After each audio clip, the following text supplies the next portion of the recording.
Nosso Deus é uma poderosa fortaleza.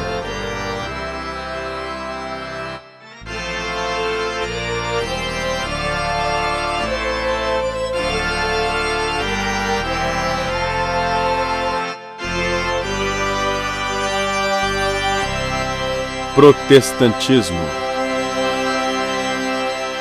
Eu não me envergonho do Evangelho de Cristo, pois ele é a força de Deus para a salvação de todo aquele que acredita, do judeu, em primeiro lugar, mas também do grego, pois nele está a justiça de Deus revelada pela fé, e na fé, como está escrito, o justo viverá pela fé.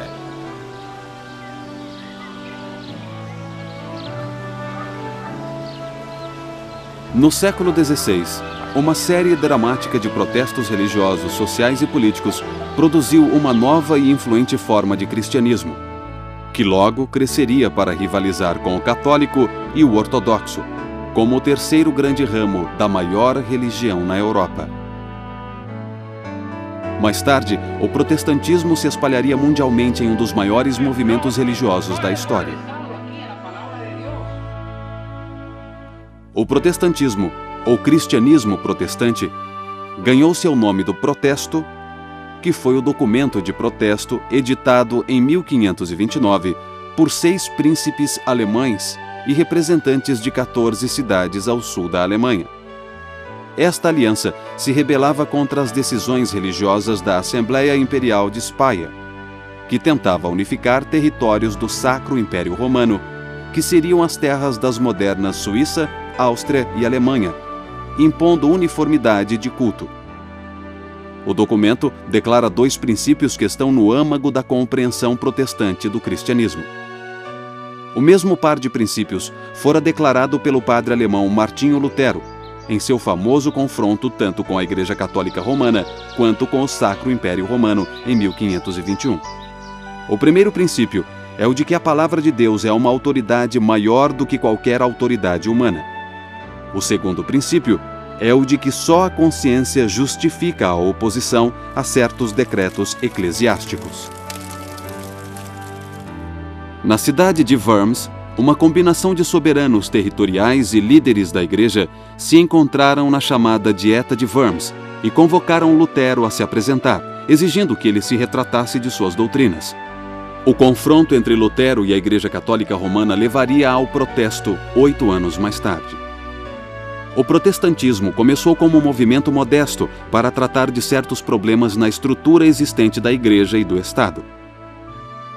Lutero apelava para a consciência contra a autoridade eclesiástica, mas, por outro lado, alertava seus seguidores mais radicais de que não se podia permitir qualquer visão teológica.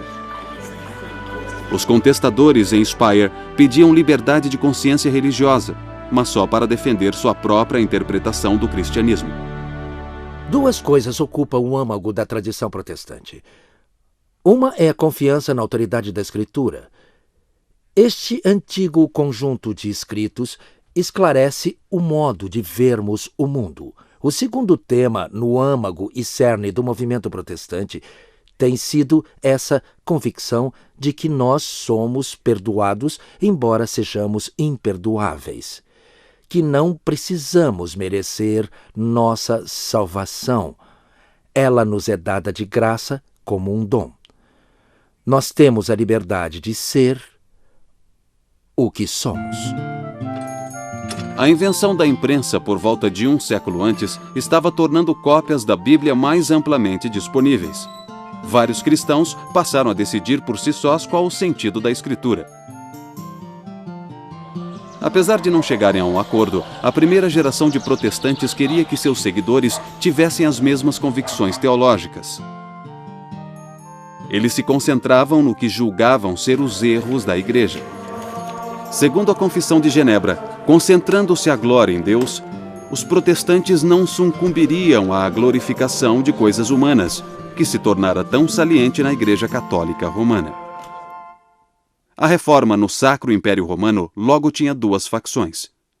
Uma liderada por Lutero ao norte e outra por Ulrich Zwingli ao sul. Essas 2 facções protestantes só conseguiam concordar que discordavam. Um outro princípio protestante inicial foi chamado de sacerdócio universal dos fiéis. Esse princípio não significava que não deveria haver pastores, nem significava que a hierarquia social deveria ser abolida. O sacerdócio dos fiéis significava que todas as pessoas possuíam acesso imediato a Deus, que elas não precisavam da mediação de um padre. Lutero defendeu algo parecido ao proclamar que todos os cristãos batizados são sacerdotes. Assim, cada pessoa tem o direito, e mesmo a obrigação, de se preocupar com o que está certo ou errado em matéria de fé. Os leigos não deviam ser intimidados por aqueles que alegam que essa tarefa é para especialistas. Lutero tinha interesse em examinar a natureza da vida religiosa, talvez por ter sido monge. Agora, ele argumentava que qualquer trabalho honesto, feito a serviço de Deus, é considerado como vida religiosa. Ele também defendia que todas as vocações são iguais perante Deus. Mas uma outra implicação surgiu de um novo foco protestante sobre a Bíblia. A Bíblia foi traduzida para as línguas vernáculas e foi impressa e distribuída para leitura e interpretação. Os protestantes chamavam a Bíblia de fonte e autoridade da fé.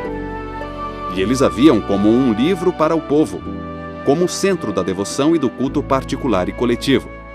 Mas persistia um problema. Já que os protestantes afirmavam que todos na igreja são pastores, por que haveria designações especiais?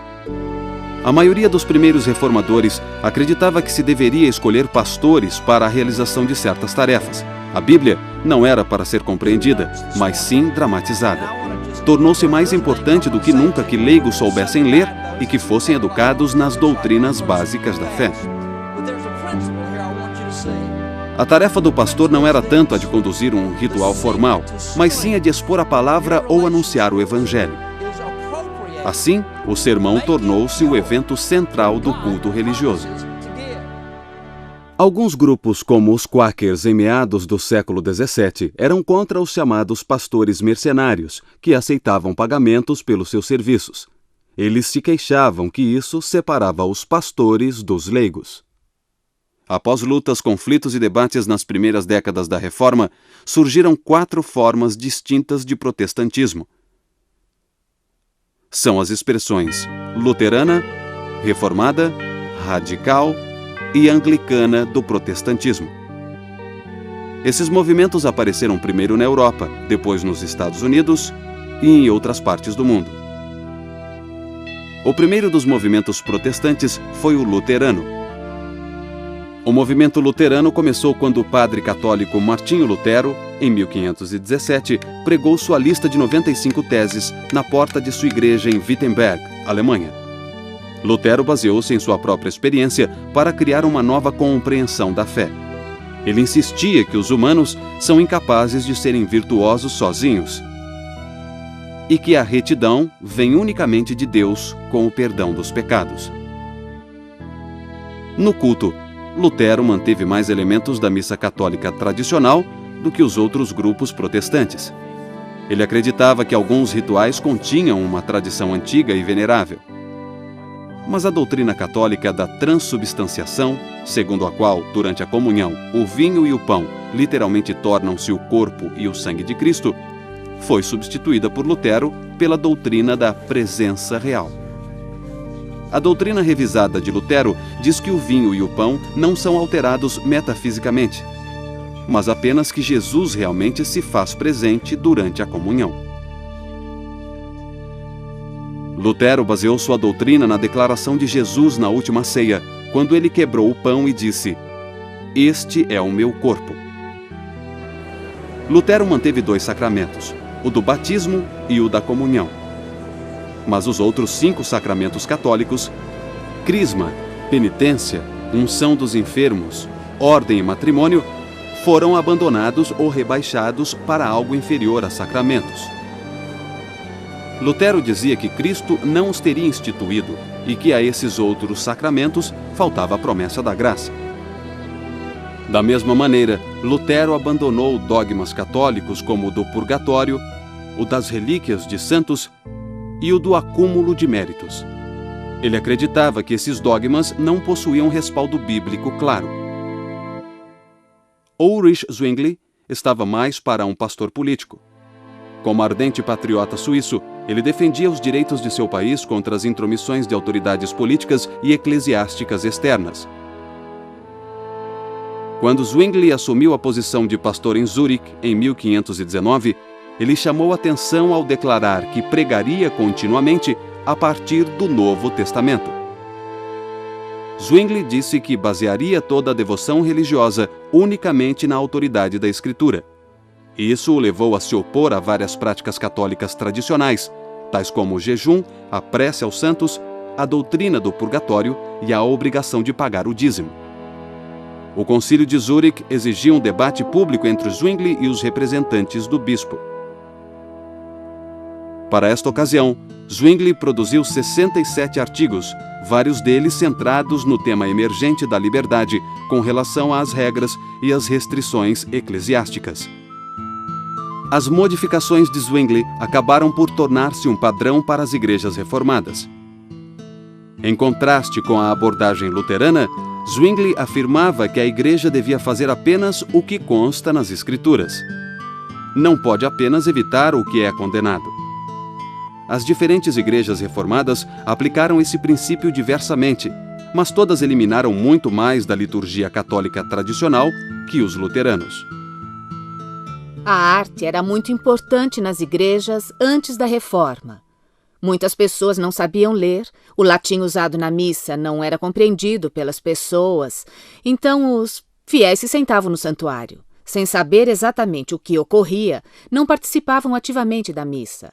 E a arte que eles podiam observar, lendo as figuras que estavam nos vitrais, nas pinturas e nas estátuas, se tornou muito importante para eles. Mas, infelizmente, para alguns aconteceu de a arte se tornar mais importante do que aquilo que era representado. E isso foi parte da crítica da Reforma. Queriam fugir disso, dos que louvavam mais a obra de arte que o seu tema. Lamentavelmente, foram destruídas muitas peças incríveis na Reforma. Algumas pessoas assumiram a posição de que o único meio de cura estava na destruição de toda a arte, e isso foi muito triste. A tradição reformada também começou a procurar um modelo bíblico apropriado para organizar o governo da Igreja. João Calvino, pastor francês em Genebra, achou seu modelo em uma ordem de ministério de 4 frentes que ele dizia ter sido instituída por Jesus. As 4 ordens eram pastor, doutor, que chamaríamos de professor, ancião e diácono. Muitas diferenças teológicas impediram que os luteranos e a comunidade reformada cooperassem numa frente protestante comum. A questão que causava mais divisão era a comunhão. Zwingli achava que o conceito de Lutero de presença real lembrava demais a transubstanciação católica. Ele argumentava que pão e vinho significam ou representam o corpo e o sangue de Cristo. E a comunhão, por conseguinte, era só um memorial do que Cristo fez. Zwingli acreditava que a comunhão era claramente secundária ao serviço da palavra. Ele sugeria que a ceia fosse celebrada trimestralmente, opondo-se assim ao desejo de Lutero de manter a palavra e o sacramento juntos no culto cotidiano. Os reformados também recebiam os elementos sentados em vez de irem até à mesa. Os radicais religiosos surgiram logo no início da Reforma. Todo esse grupo de radicais representa um terceiro ramo do movimento protestante. Havia 4 tipos distintos de radicais: os teocratas revolucionários, os espiritualistas, os antitrinitários e os anabatistas. Os teocratas e espiritualistas surgiram no início da Reforma alemã. Thomas Müntzer alegava ter recebido uma revelação que supostamente ia além da Escritura, e acreditava que essa revelação seria cumprida na história. Müntzer pregava que os eleitos se separassem dos ímpios e declarava que os príncipes cristãos deviam tomar a espada para estabelecer os preceitos de Deus. Durante mais de um século, Müntzer seria um símbolo tanto para protestantes como para católicos romanos. Mas os radicais chegaram a limites perigosos em seus esforços para derrubar a sociedade existente. O terceiro grupo de radicais foram os antitrinitários. O mais famoso deles, no século XVII, foi Miguel Serveto. médico e filósofo espanhol, também conhecido como Michael Servetus. Preso em Genebra em 1553 pelas autoridades civis, Servetus foi julgado por heresia e condenado à morte. Sua execução foi importante para a autocompreensão protestante. Ela gerou um debate sobre a essência da fé protestante. Sua execução também gerou uma defesa da liberdade religiosa que se tornaria crucial para os protestantes que viriam. João Calvino participou na condenação de Servetus a ser queimado na estaca. E para ele, a execução foi um triunfo da verdade sobre a heresia. O termo anabatista ainda é às vezes usado para identificar vários desses grupos radicais. Mas o termo se aplica de modo mais apropriado a um grupo menor, cujos membros buscavam restaurar o estilo de vida apostólico que existia entre as primeiras comunidades cristãs. A alcunha anabatista, na verdade, foi um termo inventado pelos oponentes desses grupos.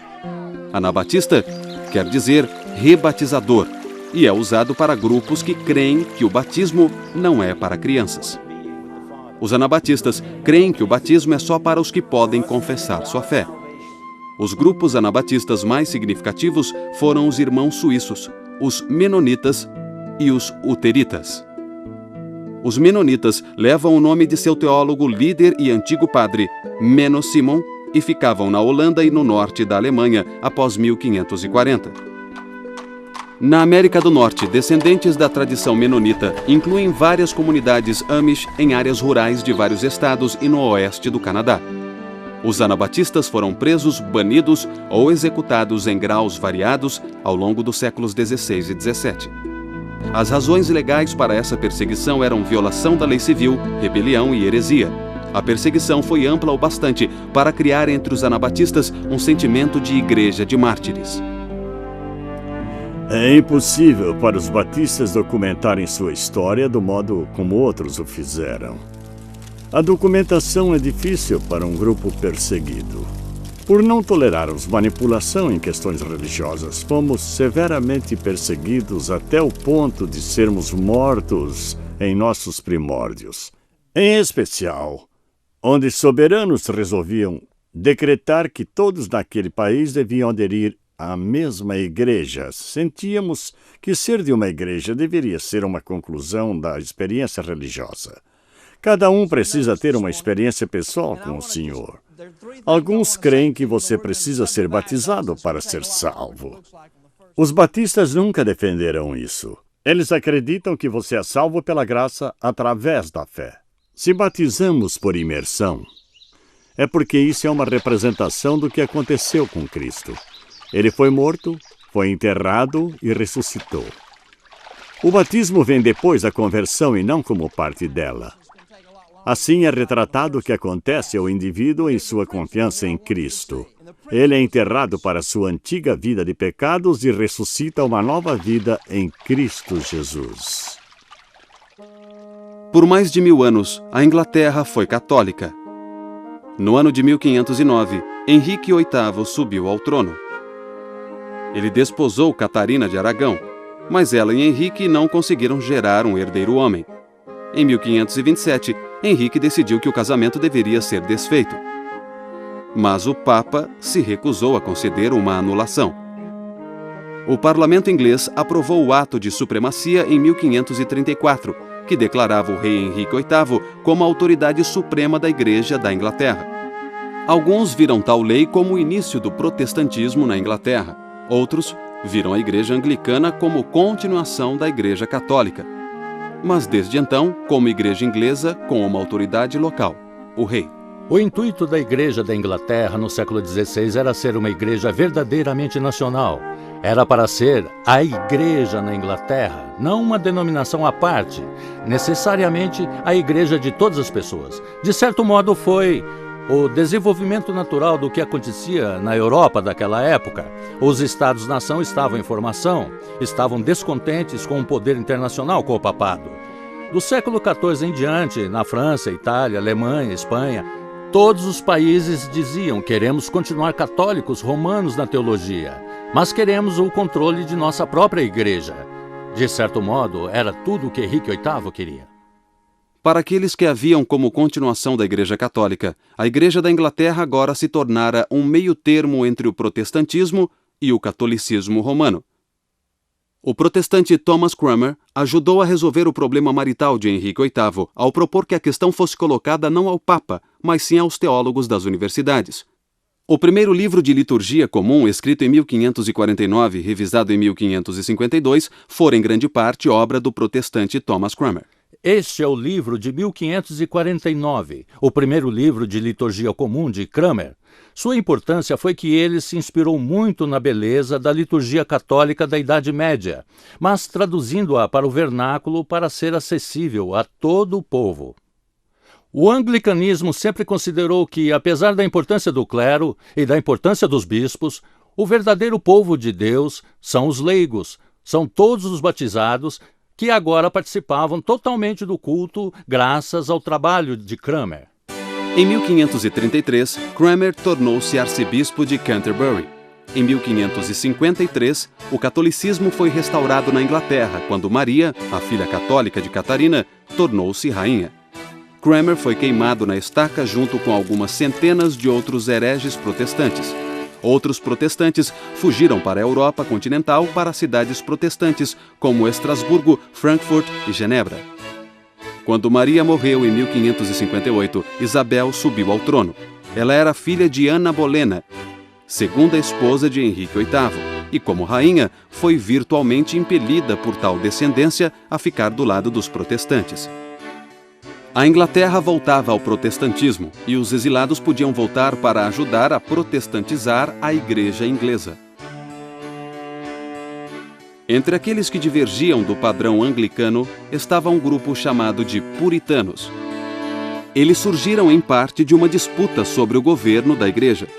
Uma das primeiras discórdias envolvia a continuação do uso de vestes ou itens usados pelos pastores nas cerimônias do culto.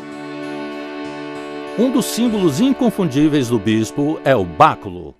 O bispo é o pastor, líder do povo, e pastor significa que comanda o rebanho. A ideia do báculo como um símbolo de autoridade e de ser o pastor líder era, é claro, a de que o bispo pudesse alcançar e resgatar aqueles que precisavam ser salvos. Alguns bispos, com o passar do tempo, também salientaram que o báculo tem outra extremidade, com uma ponta afiada que, quando necessário, o bispo pode usar para espetar alguém, se for necessário. Alguns desses puritanos da Inglaterra podiam ser chamados de presbiterianos. Os puritanos meditavam muito sobre a gravidade do pecado, sua cura e a necessidade de Deus para suscitar a conversão de uma alma individual. Eles estavam convencidos de que a verdadeira Igreja de Deus não possuía bispos e estavam comprometidos a um ministério culto para o anúncio da palavra na pregação. Os puritanos mais tarde vieram a ser chamados de independentes e depois de congregacionalistas. Alguns independentes praticavam batismo nos crentes adultos e ficaram conhecidos como batistas.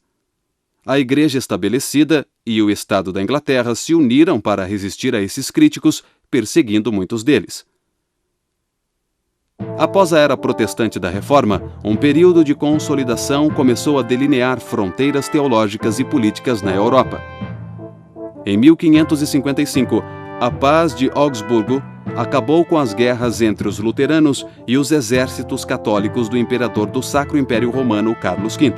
Esse acordo permitiu que cada soberano territorial do império determinasse se sua terra seria luterana ou católica. Nenhuma outra fé era permitida. Na França, guerras religiosas intermitentes chegaram ao fim com o Edito de Nantes, em 1598. O edito concedia certa liberdade religiosa aos protestantes franceses chamados huguenotes, mas foi rescindido quase um século depois. Os huguenotes foram forçados a fugir para as montanhas francesas ou emigrar. No início do século XVII, Jaime VI da Escócia tornou-se o rei Jaime I da Inglaterra e fez uma reunião para resolver disputas entre bispos anglicanos e os reformadores. Embora sem conseguir resolver questões envolvendo o governo da igreja e o culto, chegou-se a uma tradução oficial em inglês da Bíblia para ser usada em todas as igrejas britânicas. A chamada versão autorizada da Bíblia, mais conhecida como Versão do Rei Jaime, surgiu em 1611. No século XVII, a Guerra dos 30 Anos invadiu terras do Sacro Império Romano e acabou com a Paz de Westfália, em 1648. O Império agora reconhecia as igrejas reformadas, além de católicos e luteranos.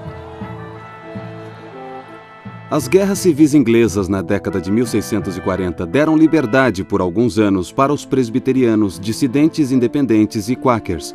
Fundados por George Fox na década de 1640 e conhecidos como membros da Sociedade de Amigos, eles mantinham várias convicções consideradas extremamente radicais pelo resto da sociedade. Os quakers afirmavam que práticas protestantes tradicionais, tais como o culto, o batismo e a comunhão, eram exteriores e deviam ser rejeitadas. Não permitiam nenhuma ordem especial de pastores. Assim, as mulheres vieram a exercer maior liderança entre os quakers do que em outras expressões protestantes. Eles acreditavam em revelação imediata, por obra do Espírito na vida dos crentes, e consideravam a revelação bíblica uma fonte claramente secundária. Essa revelação podia ser discernida pela luz interior que Deus teria concedido a todas as pessoas. As pessoas entram e ficam em silêncio, entram apenas uma de cada vez ou com a família e o silêncio continua por cerca de 1 hora, dependendo do que acontece e de como as pessoas se sentem. Isso vem dos quakers pioneiros, ou seja, o conceito de que Deus está dentro de todos. E todo o resto acaba derivando disso, incluindo a revelação contínua e a busca pela verdade. Eu me levantar e romper o silêncio, eu acho que eu só farei isso quando meu coração disparar e eu souber que há uma coisa que eu preciso dizer. Mas a sensação é de sempre ter um espírito se movendo no grupo. Com o decorrer do século XVII, alguns protestantes reformistas e luteranos começaram a se queixar do caráter da fé e da vida religiosa que surgia dos esforços que competiam para definir a ortodoxia. Esses críticos foram chamados pietistas. O pietismo gerou uma grande quantidade de atividade prática, incluindo atenção a questões sociais, como educação, auxílio aos pobres, abolição da escravidão e temperança. O experimento religioso inglês terminou quando a monarquia inglesa foi restaurada por Carlos II em 1660, e a religião anglicana foi rapidamente restabelecida. Os protestantes fora da igreja inglesa ficaram então oficialmente conhecidos como dissidentes, e o Ato de Tolerância de 1689 permitiu seus cultos. O ressurgimento evangélico ocorreu em circunstâncias bem diferentes na Europa, na Grã-Bretanha e nas colônias britânicas na América. Um historiador identificou 4 propriedades da religião evangélica. Primeiro, seu interesse na conversão ao cristianismo, baseado na crença de que vidas precisam ser mudadas. Segundo, a mensagem do evangelho é expressa no esforço tanto pessoal como social. Terceiro, também a grande consideração pela Bíblia. E, finalmente, a visão evangélica da expiação enfatiza que não basta reverenciar Jesus como líder espiritual. Os evangélicos proclamam que Jesus foi um Salvador que foi sacrificado na cruz pelos pecados da humanidade. Uma das formas mais importantes de evangélicos do século XVIII foi o movimento metodista, fundado e liderado pelo pastor anglicano John Wesley. O entendimento de Wesley da mensagem e da tarefa cristãs refletia em vários aspectos os ideais do pietismo. O movimento de Wesley visava renovar as instituições existentes em vez de estabelecer uma nova instituição religiosa. Centrava-se nos leigos e pregava o crescimento na santidade mais do que a correção teológica. Para Wesley, a essência do cristianismo é o amor a Deus e o amor ao próximo. Sua preocupação principal não era com uma preocupação intelectual da fé, mas ele se preocupava em viver a fé na vida das pessoas. Mas em vários pontos, Wesley foi além do que os pietistas tinham ido um século antes. Ele acreditava que todo ser humano tem um papel na própria salvação. Isso significa que ele se opunha à doutrina de predestinação. Sobre a questão de se a graça de Deus é oferecida só a alguns ou a todos, Wesley entrou em discórdia com os calvinistas. Pela sua crença na graça divina universal, que era para todos e em todos, citando suas palavras. Ele assim propagou a mensagem do amor redentor de Deus por todas as pessoas. Juntou pessoas em pequenos grupos, educou-as na fé e então enviou pessoas para a América para continuar aquele movimento. Ele não tinha a intenção de iniciar uma nova igreja. Ele somente estava interessado em espalhar a santidade das Escrituras pela terra. O quadro Ofereça-lhes Cristo foi feito com tamanha pesquisa que é como se nós pudéssemos voltar ao final do século XVIII e ver João Wesley enviando Thomas Coke para a América. A pesquisa é tão completa que o sol está na posição correta, as nuvens correspondem à época do ano, o nível da água está correto. E, felizmente, o pintor pôde ir até a Inglaterra e examinar essa área específica. Assim, ele pôde examinar, estudar e retratar tudo com precisão. Wesley organizou pequenos grupos por sexo e estado civil. Ele também desenvolveu uma organização de pastores para viajar entre as comunidades metodistas. João Wesley morreu em 1791. Durante sua vida, o movimento metodista permaneceu parte da Igreja Anglicana. Mas, após sua morte, aos poucos foi se tornando uma religião à parte. Um culto protestante típico possui leitura da Bíblia, orações, sermão e canto de toda a congregação. Mas o que os protestantes cantam e como o fazem mudou consideravelmente com o passar dos séculos. Durante o século XVI, os primórdios do protestantismo, o canto geralmente envolvia canções métricas.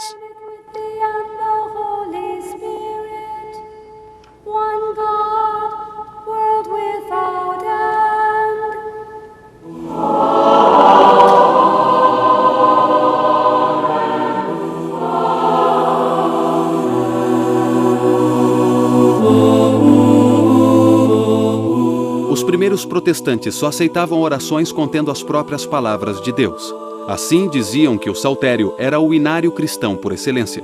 Mas embora a salmódia fornecesse hinos clássicos, como o Salmo 100, apenas algumas variações dos textos antigos podiam ser usadas. Wesley se impressionou com o poder da música de mover os ouvintes e de despertar suas emoções, e o movimento metodista aproveitou-se ao máximo dessa oportunidade. Wesley recomendava a construção de capelas octogonais, pois a acústica delas era boa para pregar e cantar. João Wesley estava plenamente ciente de que a música exagerada ou inapropriada poderia afastar as pessoas da intenção espiritual adequada. Assim, ele propôs que só canções e inários autorizados deveriam ser utilizados em encontros metodistas. O irmão dele, Carlos, escreveu milhares de versos metodistas sobre uma ampla gama de assuntos. Se você quiser saber de fato no que os metodistas creem, descobrirá melhor lendo e ouvindo os hinos de Carlos Wesley do que de qualquer outro jeito. E a teologia que será cantada é uma teologia que terá impacto sobre a sociedade e as pessoas. Os hinos mais conhecidos talvez sejam familiares a todos os cristãos. Hark the herald angels sing, Christ the Lord is risen today, oh for a thousand tongues to sing, Love divine, all loves excelling. São do tipo de palavras, hinos e canções que penetram fundo na alma e essência das pessoas e da sociedade inteira. Os hinos protestantes floresceram no século XIX. Os hinos e canções apoiavam causas de organizações voluntárias, tais como sociedades missionárias e grupos de temperança. Hinos seriam adaptados a eventos como cultos de revival. As convicções básicas de uma comunidade religiosa também podiam ser reforçadas e lembradas pela música, que, por sua vez, podia ser adaptada para diferentes ambientes. A Igreja Anglicana dominava as primeiras colônias americanas no século XVII, na Virgínia. Como veremos mais tarde, o anglicanismo também viria a dominar as futuras colônias sulistas. Nas colônias centrais, os povoados em Nova York e Nova Jersey eram reformistas holandeses ou presbiterianos escoceses irlandeses. Os Quakers se estabeleceram na Pensilvânia. Tal mistura gerou mais diversidade religiosa nas colônias centrais do que nas outras colônias. As colônias puritanas no norte privilegiavam um meio termo.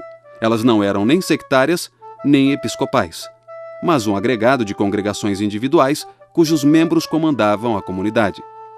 elas se estabeleceram na Nova Inglaterra, visando a estabelecer um experimento sagrado que se tornaria uma luz para as nações. A conversão ao puritanismo incluía uma série de estágios pelos quais as pessoas deveriam passar. Mas mal haviam começado e já surgiram desafios e dissidência. Roger Williams, um pastor puritano, se opôs à mistura de autoridade civil e religiosa em sua colônia de Massachusetts. Williams foi banido e iniciou a colônia de Rhode Island com uma base religiosa bastante diferente. Anne Hutchinson acusou pastores de tornarem as obras humanas parte do processo de conversão. Sua acusação penetrou fundo no coração da teologia puritana. Hutchinson foi julgada diante dos pastores e também foi banida. Mais tarde, os Quakers chegaram à colônia de Massachusetts para pregar sobre a obra do Espírito Santo e para defender a tolerância de crenças dissidentes. Eles também foram banidos. Alguns dos Quakers banidos voltaram a Massachusetts e, na segunda prisão, foram encarcerados ou enforcados. Em 1742, o pastor congregacional da igreja de Northampton, Jonathan Edwards, escreveu sobre o que as pessoas chamavam de um grande e geral despertar nas colônias. O despertar na América foi parecido com o europeu, mas foi tão trágico que Edwards começou a achar que Deus fazia algo especial na América. Uma renovação da religião agora se centrava na conversão daqueles fora da igreja e na separação daqueles que não tinham sido convertidos. Fortes opiniões sobre tais questões dividiram os presbiterianos entre a chamada facção nova, que defendia o despertar, e sua oponente, a facção antiga. Esse cisma presbiteriano persistiu por volta de 20 anos. No final, o Grande Despertar provou ser um dos movimentos religiosos mais influentes da história americana. No século XVIII, o sul dos Estados Unidos continha apenas as 4 colônias de Virgínia, Carolina do Norte, Carolina do Sul e Geórgia, todas menos a Virgínia, recentemente assentadas. Mas as tradições que se iniciaram no sul acabaram por causar grande impacto sobre o protestantismo dos Estados Unidos. Batistas e metodistas no sul chamavam-se de irmão e irmã e incluíam escravos em suas famílias religiosas. Os sulistas se concentravam mais em questões de santidade pessoal, frequentemente condenando danças e bebida. Os sulistas tentavam reproduzir a instituição religiosa anglicana, na que se tornaria conhecida como Igreja Episcopal nos Estados Unidos. O novo estilo religioso dos despertares do século XVIII transformou o convívio entre as raças negra e branca. Os evangélicos no sul dos Estados Unidos, em geral, acolhiam bem todos os tipos e condições de pessoas, incluindo pastores negros, que viraram líderes de comunidades religiosas, principalmente batistas e metodistas. Muitos evangélicos eram contra a escravidão. Mas no início do século XIX, o evangelismo branco recuou em suas posições anti-escravagistas e o evangelismo negro seguiu por uma trilha distinta. Em novembro de 1786, a ruptura mais drástica com a igreja-mãe, a Igreja Metodista de São Jorge, na Filadélfia, ocorreu quando Absalom Jones, William White e Richard Allen tentaram ajoelhar e orar no altar. Os diáconos da igreja, que era predominantemente branca, os retiraram fisicamente e a congregação, o segmento negro da congregação, sentiu-se ultrajada e eles, de um modo bem dramático, se retiraram. Em decorrência disso, entre 1787 e 1791, nascia uma igreja sob o nome de The First Church Mother Bethel, na Filadélfia.